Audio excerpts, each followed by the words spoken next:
सो hello students, अज आप question number 2 करन लगे हैं। तुहाडे कोल आप नॉर्मली एक क्वेश्चन लै रहे हैं, एक lecture case study based question. और ये जो क्वेश्चन है ये CBSE ने सैंपल पेपर च भी पाया, ठीक है जी। सो सेम तो नहीं रिपीट होंदा बट टाइप जरूर रिपीट हो जाती होंगी है। सो इस करके ये उत्ते फोकस करो जी भी की कहता क्वेश्चन। तुहाडे को एक लैक्चर च आप एक केस स्टडी बेस्ड क्वेश्चन लिया करांगे। पिछला तुसीं देख लिया होएगा, ये पार्ट नंबर 2 हैगा, ठीक है जी। इस तरह 3, 4, 5 आप कंटिन्यू करांगे। सो क्वेश्चन ਨੂੰ ਧਿਆਨ ਨਾਲ देखियो जी, ठीक है। क्वेश्चन कह रहा है कि an architect design a building for multinational company, ठीक है। अगे तक कहानियां ही होंदियां ने।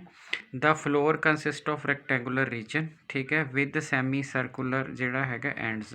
सो मतलब तो उन्होंने क्या कहता जी, फ्लोर का डिज़ाइन इस तरह हैगा तो बिल्डिंग इस तरह। डेफिनेटली जे छत इस तरह, फ्लोर भी इस तरह ही होएगा। बिल्डिंग नाल तुहानूं सिर्फ एक हिंट देने लई दित्ती गई है। वो हिंट की है मैं दसदा तुहाडे कोल। सो जिहड़ा हैगा तुहाडे कोल, सो बिल्डिंग आपां डिज़ाइन की है जी मल्टीनेशनल कंपनी की, ठीक है जी। उस तो बाद की किया गया, रैक्टेंगुलर पोर्शन आए जी विद सैमी सर्कुलर एंड्स ने। डिज़ाइन ऑफ बिल्डिंग आए, डिज़ाइन ऑफ फ्लोर आए। सो पहला क्वेश्चन की हैगा तुहाडे कोल। सो क्वेश्चन ते फोकस करना। If x and y represent the length and breadth of rectangular region then the relation between variable. तुसीं देखो इत्थे पैरीमीटर 200 दिता होया, ठीक है। डेफिनेटली तुसी पैरीमीटर निकालना। हुण पैरीमीटर क्या होंदा लेंथ ऑफ द करव होंदी हुण करव है ये इस तरफ जा रही है, फिर आ वाला पार्ट भी करव दा पार्ट ही है, फिर इस तरफ आ गई, फिर आ वाला पार्ट भी करव दा पार्ट हैगा।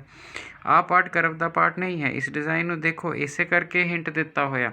बच्चे ने की करना, इत्थे वाई भी ऐड कर लेने दो। आधा पार्ट ही नहीं, सारा पूरा रीजन है, बाहरली बाउंड्री है और लेंथ ऑफ द जिहड़ा तुहाडे कोल करव हुंदी है वो पैरीमीटर हुंदा है।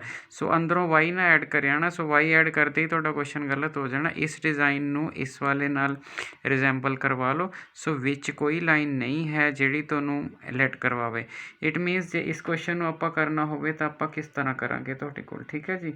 आपां नूं पैरीमीटर दिता होया। सो देखो अगर ये आए तुहाडे कोल, ठीक है, इसनों आपां वाई किया तो डेफिनेटली ये वाई बाई 2 हो जाएगा इन्ना पोर्शन। और सैमी सर्कल है तो वाई बाई 2 ही इस साइड पर हो जाएगा, ये भी वाई बाई 2 हो जाएगा, है ना। तो ये अपने कोल एक तो लेंथ आ गई एक्स ये वाली, वो सिमिलरली एक एक्स होर आ गई, ठीक है जी। इस क्वेश्चन का आंसर बना रहा मैं, इत्थे बना रहा। एक एक्स आ गया, एक एक्स आ गया, उस तो बाद 2 टाइम्स आ गया। 2 टाइम्स क्यों? क्योंकि सिमिट्री है, ये वाला तो ये वाला, ठीक है। उस तो बाद सैमी सर्कल का एरिया सिर्फ आ वाला पोर्शन होंदा 2 पाई आर, ठीक है। सैमी सर्कल है तो 1/2 आगे लगेगा तुहाडे कोल। चलो मैं 1/2 2 पाई आर लिख लिए, ये y/2 हो गया, ठीक है। इंटू आपां सैमी सर्कल है तो 1/2 लगा दें। सो ये बड़े ध्यान नाल देख लेना जी आपां ने भी जिहड़ा हैगा भी की हो रहा हैगा। से ये वाला 2 क्यों लिखिया? ये तो सिमिट्री करके लिखिया, बिकॉज 2 ब्लॉक्स ने, एक ब्लॉक आ वाला हैगा, एक ब्लॉक आ है। ये 2 पाई आर हैगा area of the circle, because semi circle है तो हाफ उसनों कर दिता, ठीक है जी। सो ये वाली चीज़ आप इस चीज़ ना कैंसल कर दें, ये वाली चीज़ आप इस चीज़ ना, ये पैरीमीटर सीगा 200, ठीक हो गया जी। सो अल्टीमेटली तुहाडा की बन गया एक्स और एक्स 2x हो गया जी, नाल उहदे पाई वाई हो गया तुहाडे कोल, ठीक है। पाई वाई इज इक्वल टू 200। सो तुहाडा आंसर आ गया। सो इसनूं किस ऑप्शन च देख रहे हो तुहाडे कोल जिहड़ा हैगा है। सो 2x हैगा, पाई वाई हैगा तुहाडे कोल। सो ये वाली ऑप्शन तुहाडी ट्रू होगी तुहाडे कोल, ठीक हो गया जी। सो मेरा ख्याल है जी तुहानूं समझ आ गया होएगा। और मेन चीज़ आही कन्फ्यूजन सी कि कोई बंदा की करदा एरिया ऑफ रैक्टेंगल पहला इहदा लै लैंदा 2 टाइम्स ए लेंथ प्लस ब्रेडथ, फिर आ दोनों ऐड कर दिंदा, उत्थे उहदा क्वेश्चन गलत हो जाएगा। कित्थों हिंट मिल रहा? आ वाली फॉर्म है। ये जे छत है तो फ्लोर भी बिल्कुल उस तरह का ही होएगा तुहाडे कोल। तो आपां ने क्वेश्चन कर लिया, ठीक है जी। सो ये पहले वाला क्वेश्चन साडा कंप्लीट हो गया। हुण आपां आ गए तुहाडे कोल नैक्सट क्वेश्चन दे उत्ते। सो 5 क्वेश्चन होणगे जी ये तुहाडे कोल। तो नैक्सट क्वेश्चन जिहड़ा हैगा तुहाडे पास उस विच की है, कहंदा the area of rectangular region expressed in function of A. देखो उरे उन्हें क्या, area of rectangular region A, rectangular region A, ये बहुत मेन चीज़ हैगी है। क्योंकि आपां किस चीज़ ते क्वेश्चन पुट कर रहे हैं वो आपां ब्लाइंडली नहीं चलना हैगा तुहाडे कोल। अगर तुसी पिछले क्वेश्चन ते जा रहे हो तुहाडे कोल पिछले पेज ते, तो रैक्टेंगुलर रीजन सिर्फ आ है। और रैक्टेंगुलर रीजन का जिहड़ा एरिया हुंदा वो लेंथ इंटू ब्रेडथ हुंदा है। इट मीनस जदों आपां अगे गए तुहाडे कोल ਤਾਂ ਇਹਦਾ मतलब ਜਿਹੜਾ ਹੈਗਾ एरिया मैनू चाहिए है। सो मैं एरिया ਜਿਹੜਾ हैगा एरिया मैं ਲੈਂਥ ਇੰਟੂ ਬ੍ਰੈਡਥ ਹੀ ਕਰੂੰਗਾ, but in terms of x ਹੈ। तो वाई ਆਪਾਂ ਨੂੰ ਪਤਾ ਹੈ ਕਿ ਪਿਛਲੇ ਪਾਰਟ ਵਿੱਚ ਆਪਾਂ ਇਸ ਚੀਜ਼ ਨੂੰ 200 ਦੇ ਬਰਾਬਰ ਕਰਕੇ ਆਏ ਹਾਂ, ਠੀਕ ਹੈ। ਇਟ ਮੀਨਸ ਮੈਨੂੰ ਇੱਥੋਂ वाई ਦੀ ਵੈਲਿਊ ਨਿਕਲ ਜਾਏਗੀ, वाई ਨਿਕਲ ਜਾਏਗਾ, ਠੀਕ ਹੈ ਜੀ, 200 ਮਾਈਨਸ ਆਪਾਂ 2x ਕਰ ਦਾਂਗੇ, ਠੀਕ ਹੋ ਗਿਆ ਜੀ, डिवाइडेड बाय आप वाई कर देंगे, क्योंकि से उधरों चले जाएगा, वाई ना डिवाइड हो जाएगा, ये वाई निकल जाएगा मेरा। सो जो एरिया है वो एक्स इंटू वाई है। अब एक्स ही रख लो इन टर्म्स ऑफ एक्स है, सो 200 माइनस 2x डिवाइडेड बाई पाई, ठीक है जी। सो ये वाली चीज़ होगी जी। तो अगर मैं रिजेंबल देखा कि किस चीज़ ना कर रहा हैगा ये तुहाडे कोल, तो तुसी देखो मगर मैं 2 नूं कॉमन कढ लैना वा तुहाडे कोल, ठीक है। तो आप देखो जरा x मल्टीप्लाई करिएगा, ठीक है। सो ये आ गया 200 into x minus 2x square divided by पाई, से मैं 2 कॉमन निकालना और पाई निकालना, तो 100x आ जाएगा माइनस एक्स स्क्वायर आ जाएगा, से फर्स्ट ऑप्शन तो टैली कर गई, ठीक हो गया जी। सो ये वाली चीज़ जी हैगी है तुहाडे कोल, सो ये तुहाडा क्वेश्चन हो गया। सो अगर अदरवाइज ये 6 मार्क्स का क्वेश्चन आवे या मैक्सीमम मिनिमम का क्वेश्चन आवे, सारे स्टैप होंगे ने, बस केस स्टडी का मतलब की है कि तुहानू स्टैप वाइज क्वेश्चन समझा रहे हैं भी किस किस पार्ट से किस किस नूं लैके जाना। The maximum value of area of A the maximum value लेनी है, ए दा एरिया लेना है तुहाडे पास, और तुहानू पता एरिया लई तुसीं की करदे हो, मैक्सीमम वैल्यू लैनी हैगी तुहाडे कोल। मैं कलर चेंज कर रहा तां जो तुसीं रिजेंबल कर लो भी थर्ड पार्ट का। सो एरिए नूं आपां ने 2 by pi 100x minus x square लिखा, तुसी D A by d x find करोगे। सो जो तुहाडा D A by d x होएगा 2 बाई पाई नूं तो कोई फर्क नहीं पएगा, 100 माइनस 2x आ जाएगा, और फिर तुसी D square A D x square भी करोगे, 2 बाई पाई नूं फिर भी कोई फर्क नहीं पएगा, ये 0 आ जाएगा, माइनस 2 आ जाएगा। तो अल्टीमेटली मेरा डबल डेरिवेटिव नेगेटिव आ गया, विच सिग्नीफाई कि मैक्सिमा है, ठीक है जी, क्योंकि डबल डेरिवेटिव नेगेटिव आ गया, डबल डेरिवेटिव का नेगेटिव आना तो मैक्सिमा शो करता किस वैल्यू ते। सो इस वैल्यू नूं आपां D A by d x नूं 0 पुट करते हैं क्रिटिकल वैल्यू निकालण लई, 2 बाई पाई 100 माइनस 2x नूं 0 पुट करांगे। सो 0 पुट करांगे तो x की वैल्यू 50 आ जाएगी। तो डबल डेरिवेटिव जो है, डबल डेरिवेटिव तो ऑलरेडी नेगेटिव आ गया, इट मीनस 50 ते मैक्सिमा आ रहा। क्वेश्चन की है द मैक्सिमम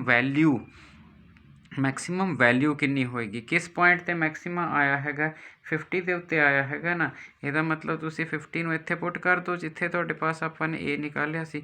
सो तुहाडी मैक्सिमम वैल्यू की आ गई तुहाडे कोल, सो 2 बाई पाई है, इत्थे 50 फिल करोगे तो 5000 आ जाएगा, माइनस एक्स का स्केयर इत्थे आ जाएगा तुहाडे कोल 2500। सो 2500 एक घट जाएगा 5000 चो, सो फिर 5000 ही आ जाएगा, क्योंकि 2 ना मल्टीप्लाई होना है। सो अल्टीमेटली तुहाडा जिहड़ा आंसर आ गया वो आ गया 5000 divided by pi metre square. So अगर इस आंसर नूं तुसी देखो कि आंसर तुहानूं कित्थे मिल रहा है, सो ये आंसर इत्थे आपां बहुत क्वेश्चन करने ने तुहाडे कोल, ठीक है। और ये इस तरह के क्वेश्चनस ने कि तुहानूं जिहड़ा हैगा ये बई एक्चुअल कॉन्सैप्ट भी समझा जाएंगे, वैल्यू बेस तो तुहाडा बन ही जाना है सिस्टम, ठीक है जी। सो ये वाली चीज़ होगी मैक्सिमम वैल्यू ऑफ एरिया, ठीक है, आप हो गया जी। सो आप नैक्सट पेज पर चलिए जी तुहाडे कोल। सो लो जी हुण आप देखिए तुहाडे कोल अगले 2 क्वेश्चन, और पेपर 5 क्वेश्चन होंगे, तुसी कोई 4 करने होंगे, ठीक है जी। और मैं हर लैक्चर एक केस स्टडी लूँगा, चाहे वो इधर 8 मिनट का हो जाए तो चाहे 16 मिनट का हो जाए, चाहे 18 का, डिपेंड अपॉन किस तरह का क्वेश्चन। ओके जी, हुण अगे की कह रहा है, कहता the CEO of multinational company interested in maximising the area of whole floor including the semis. जो पीछे अभी एरिया निकाला है ना, वो लेंथ इंटू ब्रैड्थ जिहड़ा हैगा रैक्टेंगल नाल निकालिया। हुण वो कहता सारा एरिया लेना हैगा, सारा एरिया लेना, तो सारा एरिया किद्दां होएगा जी तुहाडे कोल, ठीक है जी। तुसी इस तरह की फिगर लै रहे हो जी, ठीक है, एक इस तरह का एंड है, एक इस तरह का एंड है, ठीक है जी। सो इन्नी चीज़ नूं तुसी y/2 कहा सीगा, तो इस चीज़ नूं तुसी x कहा सी, तो इस चीज़ नूं x कहा सी। पेज ना बदलना पवे, मैं तां कर रहा। इट मीनस अगर तुसी इहदा एरिया लओगे, सो B कह दिंदे टोटल एरिया, तो डेफिनेटली जिहड़ा हैगा लेंथ इंटू ब्रैड्थ तो रहेगा ही रहेगा, लेंथ इंटू ब्रैड्थ की तो प्रॉब्लम है ही नहीं, क्योंकि लेंथ इंटू ब्रैड्थ तो आ वाला एरिया आएगा जी, तो हैगा ही हैगा, प्लस 2 सैमी सर्कल, 2 हो गया because of symmetry 2 semi circle ने, 1/2 हो गया सैमी सर्कल नाल, पाई आर स्केयर हो गया इहदा स्केयर। सो ये वाली ऑप्शन साढ़े को बन गई। सो अल्टीमेटली ये बन गया एक्स वाई, इस दो ना ख़त्म कर दो, so pi y square by 4, pi y square by 4 आ गया। अब वाई स्केयर बाई 4 आ गया, अब वाई की वैल्यू निकालनी है, वाई की वैल्यू आप ऑलरेडी पीछे निकाल चुके हैं, की आई सी वाई की वैल्यू तुहाडे कोल 200 minus 2x divided by pi. So मैं निकाल के दिखाइए जी, ठीक है जी, 200 minus 2x divided by pi. So इसका मतलब है x इंटू वाई की वैल्यू फिल कर दें 200 माइनस 2x डिवाइडेड बाई पाई, ठीक है जी, इत्थे भर दें पाई बाई 4, ठीक है, 200 माइनस 2x डिवाइडेड बाई पाई, इसका आ गया होल स्केयर, ठीक हो गया जी। सो इस वैल्यू ना आप सिंपलीफाई भी कर सकते हैं, तुहाडे कोल जिहड़ा हैगा, क्योंकि दोनों पासे इक्को जी टर्म आ रही, एक बार स्केयर च आ रही है, सो थोड़ा जहा सिंपलीफाई कर लेना। एक्चुअली इस क्वेश्चन के आंसर की कैलकुलेशन ही उपरों शुरू हुई है, तो आप उसनों सिंपलीफाई करने लिए 200 minus 2x divided by pi इसनों आप कॉमन निकाल लिया। जो आप इसनों कॉमन निकाल लिया तो अंदर पहले स्टैप 1 बन जाएगा, दूसरे स्टैप पाई बाई 4 बन जाएगा, और एक चीज़ कॉमन आ गई, एक पावर जिहड़ी हैगी है वो बच गई। सो ये वाली चीज़ आ गई जी तुहाडे कोल, ठीक हो गया जी। ये आप most simplified form which question नूं अपने ले आए तुहाडे कोल, ठीक हो गया जी। इत्थे तक कोई प्रॉब्लम नहीं, ईवन तुसी पाई ना पाई कैंसल कर दोगे तुहाडे कोल, ठीक हो गया जी। पाई स्केयर सीगा, हाँ पाई स्केयर सीगा, तो एक पाई बाहर चली गई, ठीक है। सो आंसर आ गया तुहाडे कोल 2x डिवाइडेड बाय पाई, सो एक पाई बाहर चली गई, इत्थे आ जाएगा 200 minus 2x divided by 4, even इस चो भी कॉमन निकाल लें, सो x ए वाली चीज़ आ गई तुहाडे कोल, ठीक है जी। अगर इस चीज़ नूं आपां होर सिंपलीफाई करिए, क्योंकि हुण आपां इहदा डेरिवेटिव करना हैगा, अगर आप एलसीएम ले लिए 4x तो 2x हो जाएगा, सो ए स्केयर माइनस बी स्केयर भी लग जाएगा। सो आगे देखते हैं सिंपलीफाई करके, सो 2x डिवाइडेड बाय इत्थे हो गया जी पाई, इत्थे 4 एलसीएम ले लिए, इत्थे आ गया 200 माइनस 2x प्लस 4x, ठीक हो गया जी। सो ये आ गया प्लस 4x, तो अल्टीमेटली बन गया है ए स्केयर। सो स्केयर करना तो कर दो जी, 2 का square 4 minus b square 4x square divided by 4 pi, और ईवन तुसी 4 कैंसल आउट कर सकते हो, ठीक है। सो इस तरफ ले आवा जी, मैं कलर चेंज कर देना स्केच का, तो कन्फ्यूजन ना हो। सो 10,000 आ जाएगा, माइनस एक्स स्केयर आ जाएगा, डिवाइडेड बाय पाई आ जाएगा। सो अल्टीमेटली ये सिंप्लीफाइड फॉर्म होगी बी, अभी डेरिवेटिव नहीं किया, ठीक है जी। सो इसका डेरिवेटिव करना है हमने, d by d x. So answer आ गया, अगर सेपरेट करके करना है तो सेपरेट करके कर लो, तो अल्टीमेटली क्या होएगा 1 बाई पाई इसका 0 माइनस 2x।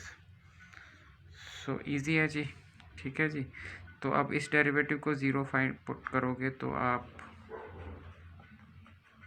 x की वैल्यू 0 आ जाएगी आपकी, ठीक है जी। सो x की वैल्यू आपकी 0 आ गई, तो आगे क्या करना है, ठीक है, डबल डेरिवेटिव निकालना है, डबल डेरिवेटिव यहीं पे निकल जाएगा। So d square by d x square, so double derivative is your 2 by pi, okay. 2 by pi is negative, it means 0 आपको मैक्सिमम वैल्यू देगा। सो आंसर क्या है आपका, the CEO of multinational company interested in maximize the area of whole floor including the semi circular ends, for this to be happen value of x is and value of x is 0। So x की value 0, ठीक है जी। सो x की value 0, ठीक हो गया जी। सो x की value 0 आ गई, ठीक है।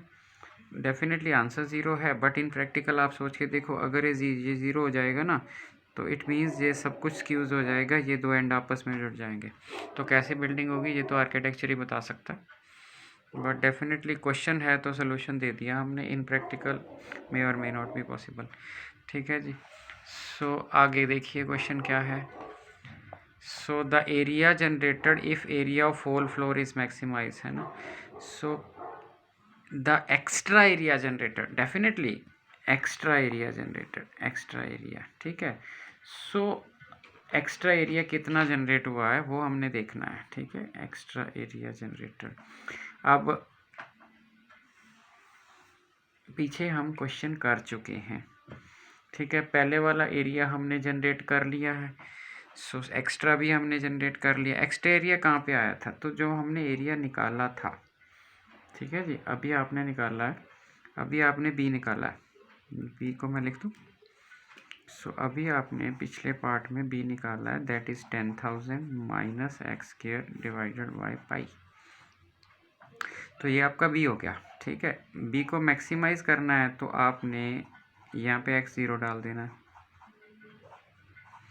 सो ज़ीरो डाल दिया, तो ultimately 10,000 divided by pi metre square, ठीक है जी। This is your extra area, not this is your extra area, this is your area of this is your total area including both the ends। अब extra area कौन सा होएगा, extra area this area minus previous area, वो length into breadth वाला area, that is 5,000 by pi and extra area is this. So आपकी option क्या आ गई, आपकी ऑप्शन आ गई बी। तो ठीक है जी, सो आपका क्वेश्चन हो गया और इस क्वेश्चन ने आपको बहुत से कॉन्सेप्ट क्लियर करवाए हैं, ठीक है जी। सो वेट कीजिए, नेक्स्ट वीडियो में आगे क्वेश्चन करेंगे। Thank you.